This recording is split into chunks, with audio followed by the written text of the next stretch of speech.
Hello everyone, this is Dilip Musale. मित्रांनो, आजच्या लेक्चरमध्ये तुमचं खूप खूप स्वागत आहे. TCS आणि IBPS पॅटर्नमध्ये एक अतिशय कॉमन प्रश्न तुम्हाला विचारला जातो, तो म्हणजे तुमचा सेंटेन्स इम्प्रूव्हमेंट. बेसिकली राज्यसेवा, गट ब, गट क आणि आतापर्यंत जे ऑफलाईन एक्झाम झालेल्या आहेत सरळ सेवाच्या, या एकाही एक्झाममध्ये या टाईपचा प्रश्न आतापर्यंत विचारला गेलेला नाहीये. त्यामुळे हा डायरेक्टली म्हाडासारखी पेपर आहे. IT इन्स्ट्रक्टर आहे, पुणे महानगरपालिका, ठाणे, मुंबई ज्या महानगरपालिकांमध्ये एक्झाम झाल्या, तर अशा वेगवेगळ्या एक्झाममध्ये TCS पॅटर्न आणि IBPS पॅटर्न यांनी ज्या एक्झाम घेतल्या त्या एक्झाममध्ये हा प्रश्नाचा टाईप जो आहे हा कॉमनली सापडतोय. त्यामुळे इव्हन म्हाडाच्या पेपरमध्ये सुद्धा एका पेपरमध्ये किमान 4 ते 5 प्रश्न या टॉपिकचे आलेले. त्यामुळे एक अतिशय महत्त्वाचा घटक म्हणून मी आज तुम्हाला युट्यूबवर एक सुंदर व्हिडिओ मी तुमच्या पुढे मांडतो आहे. हा जो प्रश्न आहे, ह्या प्रश्नाचं स्वरूप काळजीपूर्वक समजून घ्या. एक्झॅक्टली या प्रश्नाचं उत्तर द्यायचं कसं, त्या संदर्भातली जी छोटीशी इन्फॉर्मेशन आहे ती मी तुमच्याशी शेअर करतोय. ती प्रत्येकानं पुढच्या 20 मिनिटांमध्ये काळजीपूर्वक ऐका, जेणेकरून तुम्हाला तुमच्या एक्झामसाठी जो सेंटेन्स इम्प्रूव्हमेंट हा जो घटक आहे, या घटकावरचे प्रश्न डील करायला कुठल्याही प्रकारचा प्रॉब्लेम येणार नाही. इव्हन तुम्ही ज्यावेळेस स्टडी करत असता, तर स्टडी करत असताना तुमचा अप्रोच त्याच पद्धतीनं पाहिजे जसा TCS पॅटर्नमध्ये प्रश्न विचारण्याचा अप्रोच आहे. त्यामुळे आपण आजच्या लेक्चरमध्ये विशेष करून सेंटेन्स इम्प्रूव्हमेंट हा एक घटक आहे, तो पुढच्या काही मिनिटांमध्ये व्यवस्थितपणे आपल्याला समजून घ्यायचा आहे. जनरली या पॅटर्नमध्ये काही रेग्युलर टाईपचे प्रश्न विचारले जातात का जे कॉमनली कुठल्याही एक्झाममध्ये सापडतात. त्याचबरोबर काही ट्रेंडिंग घटक आहे का ते जनरली या दोन्ही पॅटर्नची खासियत आहे. तर या दोन्ही प्रकारचे पॅटर्न पाहत असताना आपल्याला हा घटक कॉमनपणे पाहतो. त्यामुळे या घटकावर आपण थोडंसं सविस्तरपणे बोलूया. तर मित्रांनो, पुढे जाण्याच्या अगोदर एक छोटीशी प्रत्येकाला रिक्वेस्ट आहे. आजही मोठ्या प्रमाणात जे विद्यार्थी माझे युट्यूबला लेक्चर पाहत आहेत ते विद्यार्थी हा चॅनल सबस्क्राईब करत नाही. मी प्रत्येक विद्यार्थ्याला या ठिकाणी सजेस्ट करू इच्छितो की आपला हा चॅनल आहे English grammar bye Musale sir.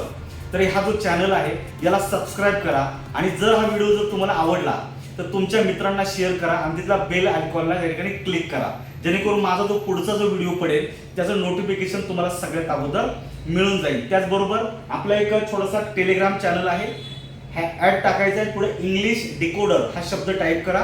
तुम्हाला या ठिकाणी हा चॅनल जॉईन करता येईल, जेणेकरून माझ्या संदर्भात जी इन्फॉर्मेशन तुम्हाला मी देतो आहे ग्रामरच्या संदर्भात त्या ठिकाणी अपडेटेड स्वरूपात मिळत जाईल. त्याचबरोबर छोटासा प्रमोशनल एक पार्ट आहे की या येणाऱ्या सरळ सेवा याच्यामध्ये तलाठी भरती आहे, गट ब आहे, त्याचबरोबर तुमची ज्या बाकीच्या एक्झाम असणार आहे, म्हाडा झालेली आहे आता, परंतु वनसेवा आहे, त्याचबरोबर ज्या बाकीच्या एक्झाम आहेत जिल्हा परिषद वगैरे, तर या सगळ्या परीक्षांच्या दृष्टीनं अगदी कॉमन कंटेंट तुम्हाला या ठिकाणी पाहायला मिळणार आहे. याच्यामध्ये बेसिक पासून ऍडव्हान्स पर्यंत जे तुमच्या परीक्षेला अपेक्षित आहे ते सगळं इंग्लिश ग्रामर या ठिकाणी शिकवलं जाणार आहे. वर्गामध्ये दररोज 1 तास तुम्हाला व्होकॅब्युलरी डेली 45 डेज या ठिकाणी तुम्हाला या ठिकाणी अपलोड केली जाईल, ज्यामुळे तुम्हाला व्होकॅब्युलरीची कुठलीही चिंता या ठिकाणी राहणार नाही याची मी तुम्हाला खात्री देतो. त्याचबरोबर कॉमन इरर असेल, पॅराजंबल आहे, PYQचं अनालिसिस आहे वेगवेगळ्या पेपरचं आणि सेंटेन्स इम्प्रूव्हमेंट, हे जे काही वेगळे घटक आहेत यावर आपल्याला खूप पद्धतशीरपणे या ठिकाणी मी माहिती दिलेली आहे. हे सगळं तुम्हाला पुढच्या काही 45 दिवसांच्या कालावधीमध्ये सगळं बॅचमध्ये मिळणार आहे. ज्या विद्यार्थ्यांना अजूनही बॅच जॉईन करायची असेल ते तुम्ही ऍप्लिकेशनमध्ये जा. ऍप्लिकेशन आहे माझी MPSC इंग्लिश अकॅडमी, ते ऍप्लिकेशन जॉईन करा. त्या ठिकाणी हा कोर्स तुम्हाला मिळून जाईल. अगदी 100% डेडिकेटेड कंटेंट तुम्हाला या ठिकाणी दिला जाणार आहे.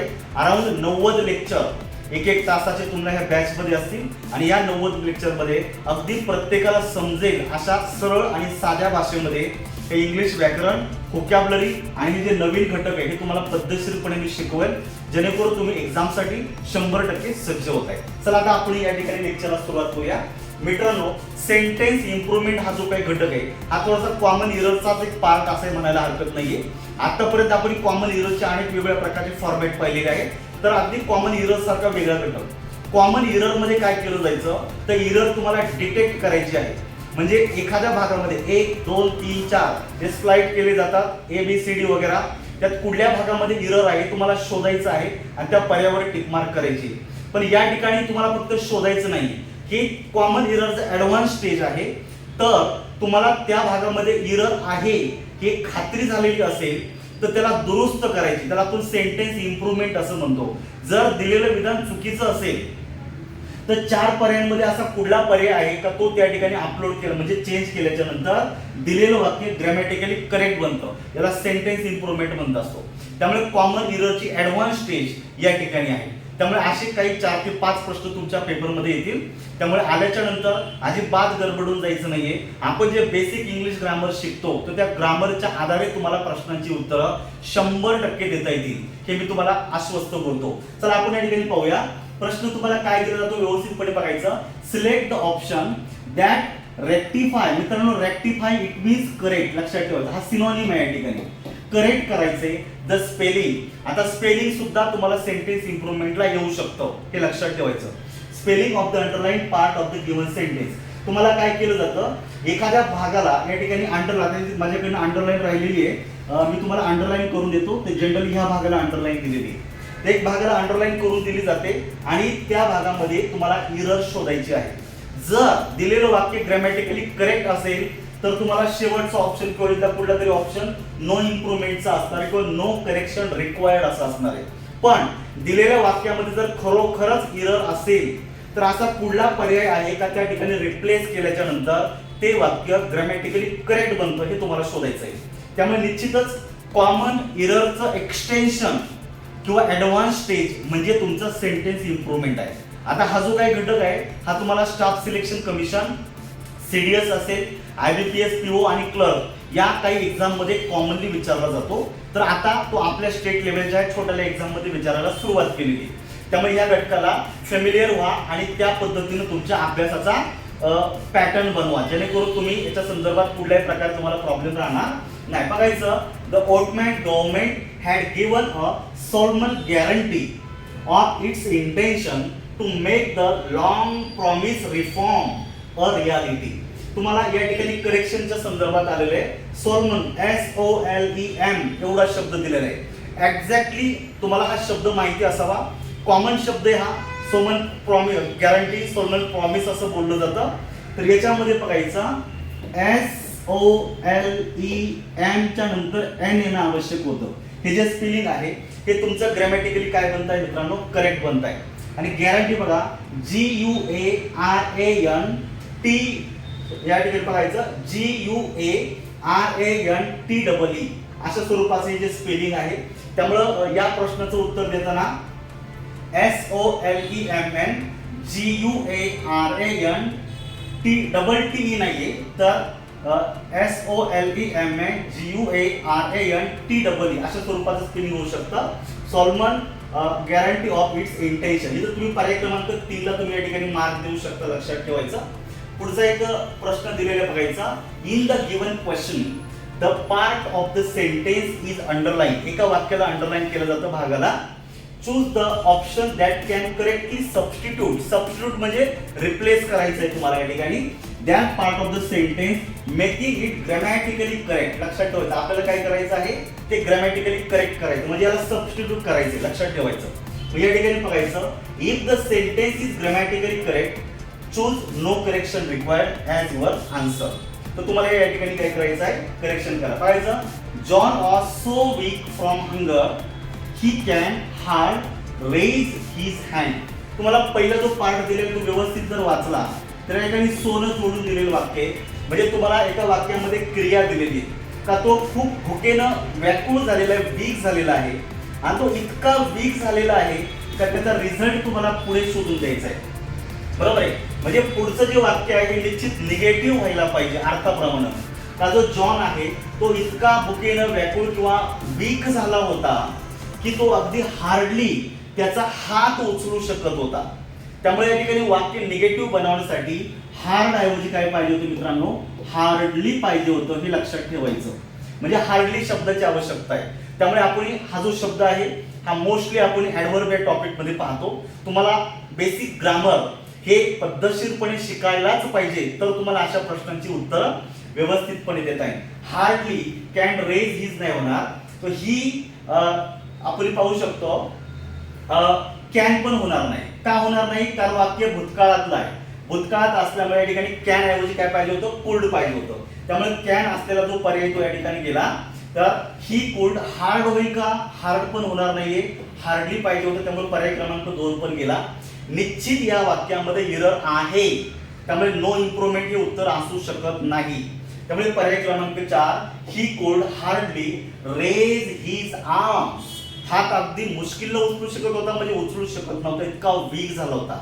पर्याय क्रमांक 4 मध्ये तुमचं जे उत्तर आहे अगदी करेक्ट दिलेलं आहे. मित्रांनो, वाक्य भूतकाळात आहे, वॉज आणि वेअर आला, त्यामुळे अपेक्षित तुम्हाला पुढे जे मोडल ऑक्झिलरी आहे ते सुद्धा भूतकाळातलं अपेक्षित आहे. कॅन हे वर्तमान काळाच्या किंवा ज्याला आपण म्हणू शकतो की प्रेझेंट ॲबिलिटी किंवा फ्युचर ॲबिलिटी सांगतं. पास्ट ॲबिलिटी कॅन व्यक्त केली जात नाही, त्यामुळे इथं कुडचा उपयोग हा मोर ॲक्युरेट आहे, लक्षात ठेवायचं. पर्याय क्रमांक 4 मध्ये उत्तर निघतंय. असाच पुढचा प्रश्न दिलेला आहे, काळजीपूर्वक पहा या ठिकाणी. In the given question a part of the sentence is underline. एका वाक्याच्या भागाला अंडरलाईन केलेला आहे. Choose the option that can correctly substitute that part of the sentence making grammatically correct. आपल्याला ते वाक्य ग्रामॅटिकली कसं करायचं आहे, करेक्ट करायचंय. जर तुमचं वाक्य ऑलरेडी ग्रामॅटिकली करेक्ट असेल तरच नो इम्प्रुव्हमेंट लिहा किंवा नो करेक्शन रिक्वायर्ड लिहा. पण जर करेक्शन असेल तर शोधावीच लागेल, लक्षात ठेवायचं.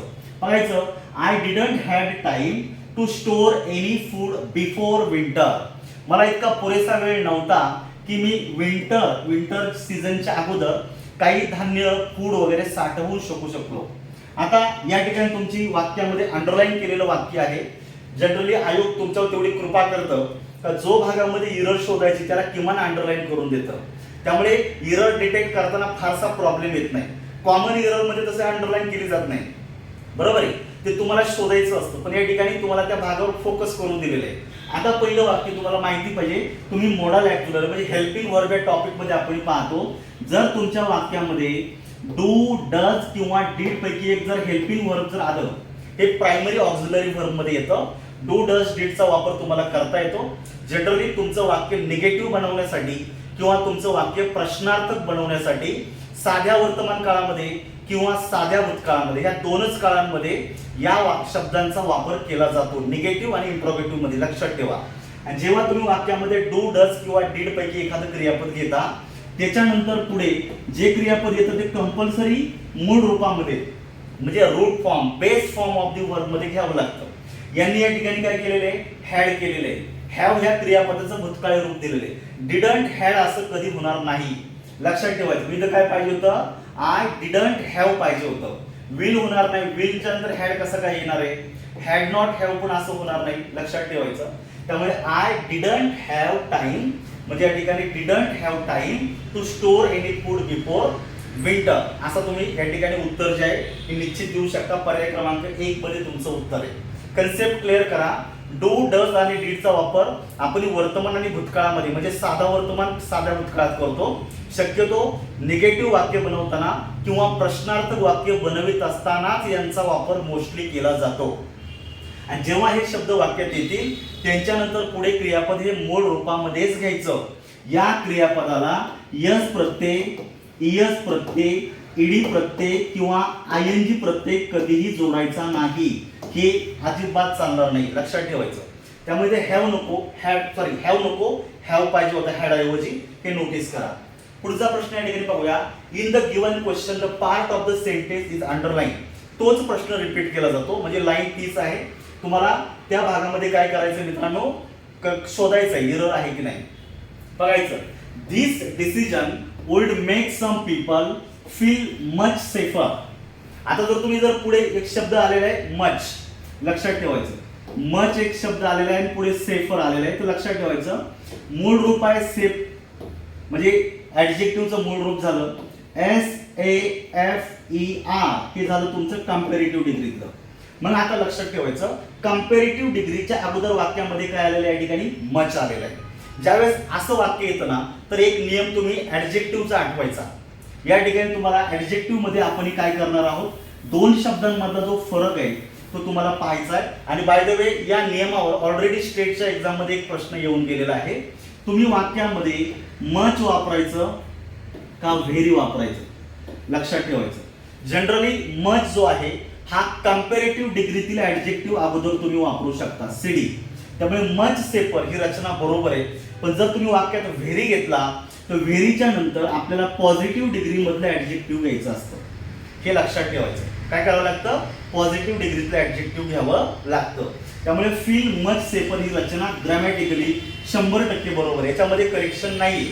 त्यामुळे कॉन्फिडेंटली उत्तर देता आलं पाहिजे, हे मला व्यवस्थित तुम्हाला सांगायचे. त्यामुळे फेल्ट मच सेफेस्ट होणार नाहीये, फील मच सेफेस्ट होणार नाहीये, फील मोस्ट सेफेस्ट होणार नाहीये. नो करेक्शन इज रिक्वायर्डला 100% मार्क द्या. म्हणजे थोडक्यात काय, हा जो टॉपिक आहे हा तुम्हाला ऍडजेक्टिव्ह या घटकावरचा आहे, लक्षात ठेवायचं. याचा संबंध पुढे जाऊन ऍडव्हर्ब या घटकाशी सुद्धा आहे. त्यामुळे बेसिक जोपर्यंत होत नाही तोपर्यंत या अशा टॉपिकला तुम्ही किती उदाहरण करा होणार नाही. त्यामुळे मी परत एकदा महाराष्ट्रातील सगळ्या विद्यार्थ्यांना जे तयारी करतायत त्यांना सांगू इच्छितो, बाळांनो, या एक्झामची तयारी करत असताना सगळ्या सरळ सेवेची तयारी करत असताना बेसिक इंग्लिश चांगलं करा. म्हणजे मी म्हणत नाही प्रत्येक टॉपिकवर प्रश्न येईल जसा स्टेटला येतो तसा, परंतु बेसिक इंग्लिशच्या आधारे या प्रकारचे पॅटर्न यांची उत्तरं सॉल्व्ह करणे हे ऑलमोस्ट अवघड आहे. त्यामुळे बेसिक ग्रामरला तुम्हाला किमान एखादा महिना वेळ द्यायचा आहे, लक्षात ठेवा. त्याशिवाय असे प्रश्न सुटत नाहीये. मी तुम्हाला पॅटर्न सांगतोय, बेसिक माहिती सांगतोय, ही व्यवस्थित समजून घ्या आणि आपल्या अभ्यासाचा एक निश्चित पॅटर्न तयार करा. हे तुम्हाला मला सांगायचं आहे. पुढचा एक प्रश्न दिलेला आहे, पुन्हा तसाच फॉर्मॅट दिलेला आहे.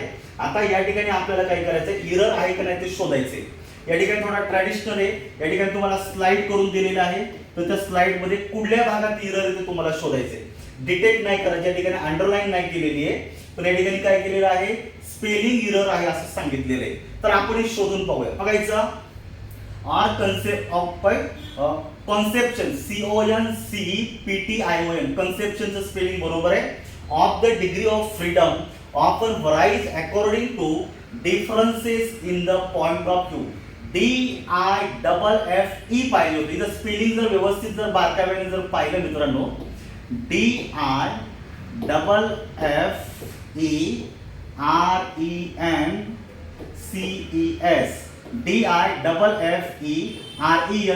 असं स्पेलिंग अपेक्षित होतं. यांनी काय केलेलं आहे की RE आणि ER याच्यामध्ये चेंज करून दिलेलं आहे. जनरली या सरळ सेवा ज्या आता ऑनलाईन एक्झाम मार्फत होणार आहे, तर ऑनलाईन एक्झाम म्हटलं का तुमच्या पुढेच कॉम्प्युटर असतो, कॉम्प्युटरच्या स्क्रीनवर तुम्हाला हे प्रश्न दिसतात. जनरल तुम्ही तुमच्या घरातला लॅपटॉप उचकून बघा किंवा जे काही डेस्कटॉप असतं तो उचकून बघा, तुम्हाला एका गोष्टीची जाणीव होईल का जे तुम्ही तुमच्या स्क्रीनवर जे पाहताय ना, तर स्पेलिंग डिटेक्ट करणं हे खऱ्या अर्थानं ऑनलाईनला खूप चॅलेंज असतं. त्यामुळे तो दृष्टीचा प्रॉब्लेम असू शकतो. त्यामुळे इरर शोधणं मुलांना थोडं मुश्किल आहे.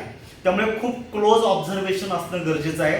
स्पेलिंग नॉर्मलच असतात, फक्त स्पेलिंग व्यवस्थित चेक करणं आवश्यक आहे.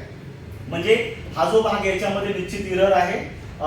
Two differences in the point of view, DIFFE नको, DIFFER पाहिजे होतं. म्हणजे पर्याय क्रमांक 4 मध्ये तुमचा निश्चित इरर आहे, ते मी डिटेक्ट करून दाखवलेली आहे. स्पेलिंग मध्ये इरर असू शकते, लक्षात ठेवायचा. आता पुन्हा तसंच तुम्हाला दिलेले बघायचं. In the following given question a part of the sentence is underline. आता मी तुम्हाला अंडरलाईन करायचं राहिलेलो आहे, मी तुम्हाला करून दाखवतो. या ठिकाणी अ लिटल आर्स हा भाग तुमचा अंडरलाईन आहे, कारण प्रत्येक ठिकाणी आर्सचा उल्लेख आलेला आहे, पुढे काहीतरी चेंज केलेलं आहे. म्हणजे अ लिटल आर्स हा शब्द अंडरलाईन आहे आणि त्याच्यामध्ये इम्प्रूव्हमेंट आहे का तुम्हाला शोधायचं आहे. तर पुन्हा बघायचं. आता आर्स दिलेलं आहे HOUR आणि HOURS, म्हणजे हे कसं झालेलं आहे मित्रांनो, प्लुरल झालेले. म्हणजे हे नाम अनेक वचनी दिलेलं आहे. मग आता आपण ऍडजेक्टिव्ह मधला some special use of adjective हा घटक पाहिलेला असेल, त्यावेळी तुम्हाला या ठिकाणी अ लिटलचा शब्दाचा उल्लेख सापडेल. मित्रांनो, लिटल आणि अ लिटलचा फरक मी तुम्हाला या ठिकाणी थोडक्यात सांगतो. बघायचं, अ लिटल किंवा फक्त लिटल हा एक शब्द असू शकतो. त्याचबरोबर द लिटल, लक्षात ठेवायचं. हे जे शब्द आहेत ना, हे बेसिकली अनकाउंटेबल नाउनच्या अगोदर वाक्यामध्ये येत असतात. कशा? अनकाउंटेबल, लक्षात ठेवायचं. अनकाउंटेबल नामाच्या अगोदर यांचा वापर केला जातो. आणि तसाच एक दुसरा एक शब्द आहे फ्यू, अ फ्यू हा एक दुसरा शब्द आहे, आणि द फ्यू. तर यांचा वाक्यामध्ये वापर काउंटेबल नामा अगोदर केला जातो. त्यामुळे जर आर्स एक काउंटेबल नाउन आहे, त्यामुळे जे अ लिटलची रचना कशी झालेली आहे, चुकीची झालेली आहे. म्हणजे या ठिकाणी काय पाहिजे तुम्हाला, अ फ्यूचा वापर पाहिजे होता. म्हणजे वाक्य काय बनतं मित्रांनो, I have a few hours stop over between my flights. माझ्या फ्लाइटच्या दरम्यान मला एक थोडासा वेळ आहे. And want to take a tour, मला थोडी टूर घ्यावीशी वाटली. या ठिकाणी अ लिटल ऐवजी आपल्याला काय पाहिजे होतं, अ फ्यू पाहिजे होतं, I have a few hours, पर्याय क्रमांक 4 मध्ये उत्तर निघते. या पद्धतीने पाहायचं मित्रांनो. पुढे दिलेले बघायचं, in the given question the part of the sentence, पुन्हा तोच एक भाग अंडरलाईन केलेला आहे. आणि जर या वाक्यामध्ये करेक्शन असेल तर शोधा, नसेल तर नो करेक्शन किंवा नो इम्प्रुव्हमेंट तुम्ही मार्क द्यायचंय. बघायचंय, I don't remember exactly when did I go to Shimla last year, असं वाक्य दिलेले अंडरलाईन केलेले व्हेन.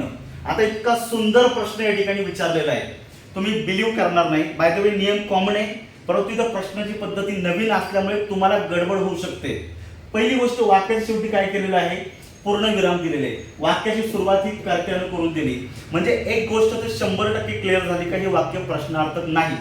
बरोबर आहे. तर प्रश्नार्थक वाक्याच्या शेवटी काय असतं, इंटरोगेटिव्ह मार्क येत असतं. इथं पूर्ण विराम दिलेला आहे, कर्त्यानं सुरू झालेले. मग जर दिलेलं वाक्य विधानार्थी असेल किंवा स्टेटमेंट असेल तर त्या वाक्यामध्ये इंट्रोगेटिव्ह म्हणजे प्रश्नार्थक वाक्याची रचना करायची नाही. यांनी काय केले, I don't remember exactly when did I go. बघा, जनरली प्रश्नार्थक वाक्यामध्ये काय केलं जातं, WH वर्डनी तुम्ही वाक्याची सुरुवात करता, त्याच्यानंतर तुम्ही हेल्पिंग वर्ब घेता, नंतर तुम्ही सब्जेक्ट घेता आणि पुढे मेन वर्ब घेता. ही सगळी प्रश्नार्थक वाक्याची रचना आहे. पण आपलं वाक्य हे विधानार्थी आहे आणि जनरली हा एक क्लॉज आहे मित्रांनो. I don't remember exactly, what don't I remember exactly, उत्तर मिळतं when did I go to Shimla last year. हा नाउन क्लॉज आहे. त्यामुळे जरी WH वर्डनी ह्या क्लॉजची सुरुवात होत असेल, हे वाक्य 100% प्रश्नार्थक नाही, म्हणून रचना विधानार्थी करायची. तर हा जो हेल्पिंग वर्ब आहे तो जनरली कर्त्याच्या नंतर टाकायचा. म्हणजे काय व्हायला पाहिजे या ठिकाणी बघा, व्हेन या व्हेन आय, डीडची गरज नाही, वाक्य भूतकाळात करा. गोचं काय करायचं, वेंट करायचं. When I went to Shimla last year. तर लास्ट इयर सारखे ऍडव्हर्बियल जे आहे आपण साध्या भूतकाळात वापरू शकतो. वाक्य साध्या भूतकाळातलंच आहे. त्यामुळे प्रश्नार्थाची रचना पाहिजे का, नाही. त्याची विधानार्थी करताना डीड काढून टाकायचा, जे क्रियापद येतं त्याचा साधा भूतकाळ करायचा. मग आता व्हेन आय वेंट पाहिजे होतं, व्हेन आय वेंट, पर्याय क्रमांक 3 मध्ये उत्तर तुमचं करेक्ट आहे. बघा, ह्या बारकावे तुम्ही पाहत चला मित्रांनो. त्यामुळे सांगतो, जोपर्यंत बेसिक ग्रामर चांगलं होत नाही तोपर्यंत TCSच्या पॅटर्नला टच करता यायचं नाही, हे लक्षात ठेवा. हे असे घटक आहे, याच्यासाठी तुमचं बेसिक नॉलेज तुम्हाला उपयोगी पडणार आहे, हे लक्षात ठेवा. पुढचं बघायचं या ठिकाणी, in the given question a part of the sentence is underline, choose the option. पुन्हा तेच झालेलं आहे. माझ्याकडून एक शब्द राहिलेला, मी प्रत्येक वेळा ते चूक करतो आहे की शब्द ठेवतोय मागं, तर शब्द अंडरलाईन केलेला मी तुम्हाला दाखवतो. शोधायचे पुढल्या भागामध्ये करेक्शन आहे. बघायचं, even he work hard he failed in the exam. खूप कॉमन वाक्य आहे, लक्षात ठेवायचं. म्हणजे तुमचा इथं एक क्लॉज झालेला आहे का, तो खूप त्यांनी मेहनत घेतोय. बरोबर आहे का, त्यांनी खूप मेहनत घेतलेली आहे, तरी तो एक्झाम मध्ये कसा झालेला आहे, फेल झालेला आहे. म्हणजे मित्रांनो इथं कॉन्ट्रास्ट दर्शवलेला आहे. काय दर्शवलेलं आहे, कॉन्ट्रास्ट. एका बाजूला तो प्रचंड मेहनत घेतो आणि दुसऱ्या बाजूला तो एक्झाम मध्ये फेल होतो. असं होतंय का, खूप अभ्यास केला म्हणून फेल झालं, असं होणार नाही. एवढा अभ्यास करूनही फेल होत असेल तरी तो वाक्यामध्ये कॉन्ट्रास्ट आहे. आणि कॉन्ट्रास्ट दर्शवणारा शब्द कनेक्टिव्ह तुम्हाला या ठिकाणी शोधायचे. सिन्स हा कारण सांगण्याचं काम करतो. त्यामुळे सिन्स हा एकतर प्रेपोजिशन आहे किंवा कंजंक्शन आहे. प्रेपोजिशन म्हणून वापरला तर वेळ सांगेल, कंजंक्शन म्हणून वापरला तर रिझन देतो. इथं तसं रिझन दिलेलं नाहीये, त्यामुळे सिन्स येणार नाहीये. ऑल्दो तुम्हाला वापरता येणार. पर्याय क्रमांक 2, फॉर सुद्धा हा कंजंक्शन आहे, तो रिझन सांगण्याचं काम करतो. फॉर हा रिझन सांगतो, सिन्स हा कंजंक्शन आहे, तो सुद्धा रिझन सांगतो. तर दो आणि ऑल्दो लक्षात ठेवा. दो आणि ऑल्दो हे जे शब्द दिलेले मित्रांनो, हे नेहमी कॉन्ट्रास्ट दर्शवण्याचं कार्य करतात. त्यामुळे या ठिकाणी हा जो शब्द आहे वाक्यामध्ये रिप्लेस करणं आवश्यक होतं. Although he work hard he failed in the exam. जरी त्याने खूप मेहनत घेतली तरी तो एक्झाम मध्ये फेल झाला. म्हणजे या ठिकाणी पर्याय क्रमांक 2 उत्तर आहे. पुढे बघायचं, आता अंडरलाईन केलेलं आहे, he is definitely the better among the two. खूप छान वाक्य आहे आणि प्रश्न पण तितका सही विचारलेला आहे. हा टॉपिक आहे तुमचा डिग्री, डिग्रीज ऑफ कंपॅरिझन. लक्षात ठेवायचं, काय डिग्रीज ऑफ कंपॅरिझन ह्या टॉपिकवर हा प्रश्न आलेला आहे. बेसिकली बघायचं, इथं किती लोकांचा उल्लेख केलेला आहे, 2 लोकांचा आहे. आता एक गोष्ट कॉमन विद्यार्थी फसू शकतो, 2 व्यक्ती असेल तर लगेच बिटवीन टाकतात, 2 पेक्षा जास्त असेल तर अमंग वापरतात. म्हणजे एक सरळ कॉमन विद्यार्थी विचार करतो 2 आहे ना, मग इथं लगेच तुम्ही बिटवीन शोधण्याचा प्रयत्न करता, बिटवीन दिलं नाही ना मग इथं गोंधळ होऊन जाते. तसं होऊ नका मित्रांनो, काळजी घ्या. हा टॉपिक डिग्रीचा आहे, तुम्हाला मी परत सांगतो. कसं ते तुम्हाला सांगतो. इथं आपण काय करत असतो, 2 व्यक्तींची जर डायरेक्ट जर तुलना जर करत असेल, लक्षात ठेवायची, तर या ठिकाणी कंपॅरेटिव्ह डिग्रीतल्या विशेषण आणि पुढे देन वापरत असतो. 2 व्यक्तींमध्ये जर डायरेक्ट तुलना करत असेल तर या ठिकाणी आपल्याला काय करायचंय, कंपॅरेटिव्ह डिग्रीतलं ऍडजेक्टिव्ह आणि पुढे देन वापरायचं. फॉर एक्झाम्पल बघायचं, हरी इज बेटर दॅन, लक्षात ठेवायचं, समीर. छोटंसं वाक्य घ्या. इथं हरी आणि समीर मध्ये डायरेक्ट कंपॅरिझन आहे म्हणून कंपॅरेटिव्ह डिग्रीच्या नंतर दॅन आलेलं आहे. ही डायरेक्ट कंपॅरिझन बोलली जाते. पण ज्यावेळेस दुसरी एक पद्धत आहे, जर तुमच्या वाक्यामध्ये दोघांपैकी कोण असे इनडायरेक्ट जर कंपॅरिझन जर केलेली असेल तर तुम्हाला ही रचना वापरून चालणार नाही, तशी रचना दिली जात नाही. मग या केसमध्ये तुम्हाला काय करायचंय, दोघांमध्ये कोण, ह्या वाक्याचा अर्थ काय झालेला आहे, दोघांमध्ये, लक्षात ठेवायचं काय, दोघांमध्ये कोण, दोघांपैकी एक, अशी तुम्हाला रचना असेल तर तुम्हाला काय करायचं आहे, पहिला आर्टिकल घ्यायचं आहे द, लक्षात ठेवायचं. मी रचना सांगतो. द च्या नंतर तुम्हाला कंपॅरेटिव्ह डिग्रीतला ऍडजेक्टिव्ह घ्यायचा आहे, जसं या ठिकाणी बेटर आलेला आहे. ठीक आहे. पुढे तुम्हाला कंपल्सरी वाक्यामध्ये ऑफ हा प्रीपोजिशन घ्यायचा आहे आणि पुढे तुम्ही द टू अशी रचना तुम्हाला करून द्यायची. बघा, दोघांपैकी कोण अशी रचना येते त्यावेळी तुमच्या वाक्यामध्ये द टू च्या आधी ऑफ हा शब्द घ्यायचा. कंपॅरेटिव्ह डिग्रीच्या अगोदर कंपल्सरी द आर्टिकल घ्यायचं. 2021 च्या गट क च्या पेपरमध्ये असा प्रश्न आलेला आहे, तुम्ही चेक करू बघा. द कंपॅरेटिव्ह डिग्रीचा adjective of plus the to, ही रचना पाहिजे. म्हणजे तुम्हाला या ठिकाणी अमंग ऐवजी काय पाहिजे होतं, ऑफ हा शब्द पाहिजे होतं. He is definitely the better of the two, दोघांपैकी तो बेटर आहे असं तुम्हाला सांगायचंय. त्यामुळे नियम जोपर्यंत क्लिअर होती नाही, छोटे छोटे मुद्दे जे तुम्ही ग्रामरच्या नियमांमध्ये पाहता ते जोपर्यंत तुम्हाला समजत नाही तोपर्यंत अशा प्रश्नांचं उत्तर देताना तुम्हाला स्ट्रगल करावं लागेल. आणि म्हणून सांगतो मित्रांनो, तुमच्याकडे अजून 2-3 महिन्याचा किंवा ऍटलिस्ट 2.5 महिन्याचा कालावधी आहे. अभ्यास करताना थोडा जपून करा, छोट्या मोठ्या मुद्द्यांना समजून घ्या. ही संधी परत येणार नाहीये, त्यामुळे याच वेळेत आपल्याला काहीतरी करून घ्यायचंय, हे लक्षात ठेवायचं. पुढे आपल्याला पाहायचे आता, if you will come with me I shall be happy. आता इथं इफ चा क्लॉज आहे, मग लगेच तुम्ही आलं लक्षात की तुमचा कंडिशनल सेंटेन्स हा टॉपिक या ठिकाणी झालेला आहे. मग कंडिशनल सेंटेन्स मध्ये एखादी कंडिशन दिली जाते, मग शक्यतो या ठिकाणी काय करायचं, पहिला मेन क्लॉज शोधायचा. मेन क्लॉज मध्ये ज्या अर्थी तुमचा सिंपल फ्युचर टेन्स दिलेला आहे, म्हणजेच या वाक्यामध्ये काय दिलेलं आहे, रिअल कंडिशन दिलेली. कसली, रिअल. मग या केसमध्ये हा जो इफ चा जो काही क्लॉज आहे, या क्लॉज मध्ये साधा वर्तमान काळ अपेक्षित होता. काय पाहिजे होतं, साधा वर्तमान काळ. आणि साध्या वर्तमान काळामध्ये कर्त्याच्या नंतर डायरेक्टली जे क्रियापद येतं ते कसं घ्यायचं आहे, मूळ रूपामध्ये घ्यायचं. म्हणजे if you come with me I shall be happy, पर्याय क्रमांक 1 मध्ये उत्तर निघणार आहे. पूर्ण भूतकाळ घ्यायचा नाही.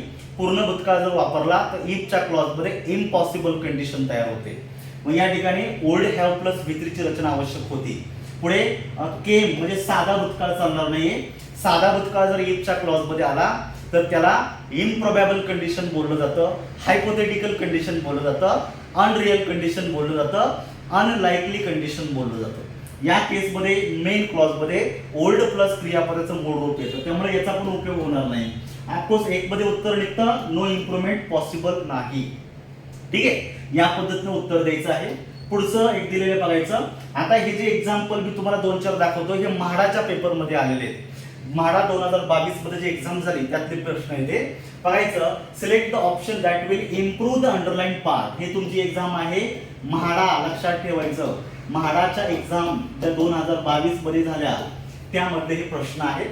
बघायचे, the elephant gotten angry and has push the lion with all her might. मित्रांनो, या ठिकाणी गॉट हे क्रियापदाचं तिसरं रूप आहे. तसं गॉट पण होतं आणि गॉटन पण होतं. बेसिकली या ठिकाणी आपल्याला साधा भूतकाळ वापरणं आवश्यक होतं. एखादी क्रिया घडलेली आहे आणि जे क्रियापदाचं जे तिसरं रूप आहे त्याच्या अगोदर वाक्यामध्ये हेल्पिंग वर्ब हे कंपल्सरी येत असतं. ज्या अर्थी या ठिकाणी हेल्पिंग वर्ब नाही त्या अर्थी V3 वापरणं शक्य नाही, त्याच्यामध्ये बदल अपेक्षित आहे. बरोबर आहे. And has push the lion with all her mind. आता जर आपण जर साधा वर्तमान काळ जर घेतला तर मग या ठिकाणी पण असाच एखादा काळ पाहिजे होता, बरोबर आहे का? पण तसे जर पाहिले तर पर्याय दिलेलेच नाहीये. या ठिकाणी हॅड गॉटन दिलेले आहे, बरोबर आहे की नाही? पुढं हॅड गॉटनच्या नंतर साधा वर्तमान काळ कधी येईल का? म्हणजे पूर्ण भूतकाळाबरोबर साधा वर्तमान काळ हे कधीच येणार नाही. तसा हा पर्याय चुकलेला आहे. हॅडच्या नंतर नेहमी क्रियापद तिसऱ्या रूपात येतं, त्यामुळे हा पर्याय सुद्धा या ठिकाणी गेला, बरोबर आहे की नाही? मग आता एकच राहिला तुमचा, the elephant got angry and push the lion with all her might.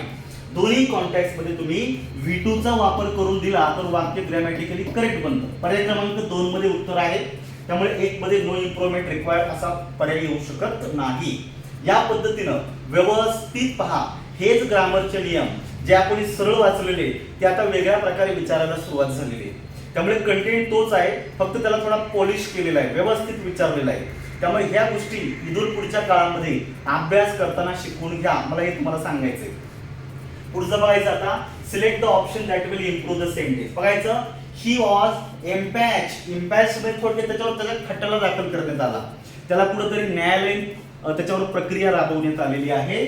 While in office at account for being involved in the fraudulent loan scam. म्हणजे त्यानं कुठेतरी लोनच्या संदर्भात काहीतरी फ्रॉड केला होता आणि या स्कीम म्हणजे या प्रॉब्लेममुळे त्याला त्याच्यावर खटला दाखल करण्यात आलाय. मित्रांनो, या ठिकाणी कारण दिलेलं आहे, त्यामुळे या ठिकाणी ॲट अकाउंट फॉर नावाचं कनेक्टिव्ह नाही वापरू शकत. या ठिकाणी ऑन अकाउंट ऑफ अशी रचना पाहिजे होती. ऑन ACCOUNT अकाउंट ऑफ अशी रचना आहे. याचा अर्थ दिलेला आहे बिकॉज ऑफ. त्याच्यावर खटला दाखल केला, का केला? Because of being involved in a fraudulent loan scam. तो त्याच्यामध्ये इन्व्हॉल्व झाल्यामुळे खटला दाखल केला. कारण सांगितलेले, त्यामुळे हे जे कनेक्टर आहे हे कनेक्टरचा चुकीचा वापर करून दिलेला आहे, आपण त्याला करेक्ट केलेला आहे. आणि या ऑन अकाउंट ऑफ मध्ये OFF नाहीये, हे त्यामुळे हे पण चुकतं. ॲट येऊ शकत नाहीये, ऑन अकाउंट ऑफ चालतं, पण पर्याय क्रमांक 3 हे उत्तर व्यवस्थित येते. पुढचं बघायचं आता आपल्याला, a girl name Radha was upset. Radha नावाची जी मुलगी आहे ती अपसेट झाली होती. का झाली होती? Because she had done poorer in her English test. तिनं जे काही तिच्या इंग्लिशच्या टेस्टमध्ये खूप पुअर परफॉर्मन्स दाखवला होता. मित्रांनो, या ठिकाणी बघायचं, हॅड डन हे पूर्ण भूतकाळाची रचना आहे. क्रियापदाची माहिती देणारा जो शब्द आहे हा आपल्याला काय पाहिजे होता? ऍडव्हर्ब वापरायचा आहे. पुअर, पुअरर आणि पुअरर. क्रियापदाची माहिती ऍडजेक्टिव्ह नाही देत, क्रियापदाची माहिती ऍडव्हर्ब देतो. होतं POORERLY. पुअरली. पुअरली हा शब्द पाहिजे तर LY जोडायचे तुम्हाला. त्यामुळे या ठिकाणी बघायचं, त्याच्यामध्ये येत नाही POORLY, poorly in her English test. पर्याय क्रमांक 3 मध्ये उत्तर तुमचं निघतंय. क्रियापदाची माहिती ऍडव्हर्ब देतो, ऍडव्हर्ब वापरा, उत्तर निघून जाते. म्हणजे हा बेसिक पार्टवर डिपेंड आहे, फक्त नवीन पद्धतीने विचारलेले, लक्षात ठेवायचंय. ग्रामर तेच आहे, फक्त विचारण्याची पद्धती बदलली आहे. त्यामुळे कोणीही अभ्यास करताना बेसिक इंग्लिश पासून दूर जाऊ नका. बेसिक इंग्लिश हा तुमच्या अभ्यासामधला सगळ्यात महत्वाचा भाग आहे, त्याला रिमूव्ह करू नका, ते व्यवस्थित करा, तरच हे असे घटक व्यवस्थित तुम्हाला पद्धतशीरपणे समजतील, हे लक्षात ठेवा. पुढचा दिलेला आहे, select the option that will improve. परत तेच दिलेले बघायचं. The dream seems so short but the sky have began to lighten on the horizon. या ठिकाणी अंडरलाईन केलेले आहे, हॅव बिगॅन टू लाइटन. पहिली गोष्ट, स्काय हा जो शब्द आहे हा नेहमी सिंग्युलरच आहे मित्रांनो. स्कायचं स्कायच होतं का अनेक गोष्टी? आपल्याकडं एकच स्काय आहे, एकच आभाळ आहे, एकच आकाश आहे, बरोबर आहे. भारतात नाही, जगाच्या पाठीवर पुढे जा, एकच तुम्हाला आकाश दिसणार आहे, बरोबर. It is a singular. So singular noun takes singular verb. या ठिकाणी हॅव ऐवजी काय पाहिजे होता? हॅज पाहिजे होता, बरोबर आहे. आता हॅज जर घेतला, हॅजच्या नंतर B3 पाहिजे. Begin, began, begun. इथं क्रियापद काय पाहिजे होतं? BEGUN, begun. लक्षात ठेवायचं. To lighten on the horizon. त्यामुळे मित्रांनो या ठिकाणी हॅज बिगन पाहिजे, पर्याय क्रमांक 1. हॅड बिगन नाही, हॅडच्या नंतर नेहमी V3 येतो, हॅजच्या नंतरही V3 येतो. या ठिकाणी दोन्ही ठिकाणी V2 दिलेले आहे, तसे हे पर्याय बरोबर नाही. हे असं कुठेतरी लॉजिक लावा, उत्तर निघतात. लई असं बुद्धीला ताण द्यायची गरज नाही, आहे सोपं, फक्त समजून घेण्याची आपल्यामध्ये पात्रता यावी एवढी अपेक्षा आहे. बेसिक छोटे छोटे घटक व्यवस्थितपणे जर अभ्यास जर केला तर मित्रांनो ही परीक्षा तुमच्या आवाक्यात आहे. फक्त घाई जर केली, लक्षात ठेवा, अभ्यास करताना घाई जर केली, हवरटपणा जर केला तर आपल्या महत्त्वाच्या संकल्पना मिस होतील आणि अशा पेपरमध्ये अशा जर प्रश्न जर आले तर अवघड आहे. त्यामुळे छोटे छोटे मायक्रो लेवलचे घटक तयारी करून ठेवा. ठीक आहे. पुढे एक दिलेला आहे बघायचं. आता आपल्याला पुन्हा ते दिलेलं बघायचं. अ हंटर सॉ द ब्युटिफुल डो. एक सुंदर डो त्याने या ठिकाणी पाहिलेला आहे. Sitting in the tree and am his gun on the डो. आता मित्रांनो इन द ट्री रचना बरोबर आहे का? आपण जर झाडावर बसत असेल तर इन द ट्री नाही म्हणत, on the branch of tree असं म्हणतो. झाडांच्या फांद्यांवर माणूस बसतो, पक्षी बसतात, प्राणी बसतात, बरोबर आहे. On the branch of the tree असं म्हणायचं. म्हणजे इन द नको आहे, या ठिकाणी काय पाहिजे होतं? ऑन द ट्री पाहिजे होतं at least, on the branch of tree पाहिजे होतं. अँड हीज एम ही. आता इथे एक दुसरी फ्रेज एम, आणि एमच्या नंतर बाय डिफॉल्ट ऍट येतो मित्रांनो. Am his gun on the डो नाही ऍट द डो. च्या दिशेनं त्याने बंदूक लावली म्हणजे त्या डोच्या दिशेने, बरोबर आहे की नाही? म्हणजे ऍट पाहिजे होतं. म्हणजे या ठिकाणी काय पाहिजे होतं? ऍट. म्हणजे दोन शब्द बदललेले, इथं ऑन बदललेला आहे, ऍट. म्हणजे हा टॉपिक कुठला आहे? हा टॉपिक आहे तुमचा बेसिक प्रेपोजिशनचा. प्रेपोजिशन माहिती पाहिजे, त्यामुळे लिस्ट चांगली दिलेली, एकदा वाचून घ्या, समजून घ्या, तुमचा प्रॉब्लेम सॉल्व्ह होऊन जाईल. या ठिकाणी बघायचं इन द ट्री नाही चालणार, आपल्याला ऑन द ट्री पाहिजे. ऍट द ट्री होणार नाही, ऑन द ट्री आणि एम हिज गन ऍट. पर्याय क्रमांक 4 मध्ये तुमचं उत्तर क्लिअर निघते. अशा प्रकारे मित्रांनो तुम्हाला अशा अनेक प्रश्न या ठिकाणी पेपरला विचारले जाऊ शकतील.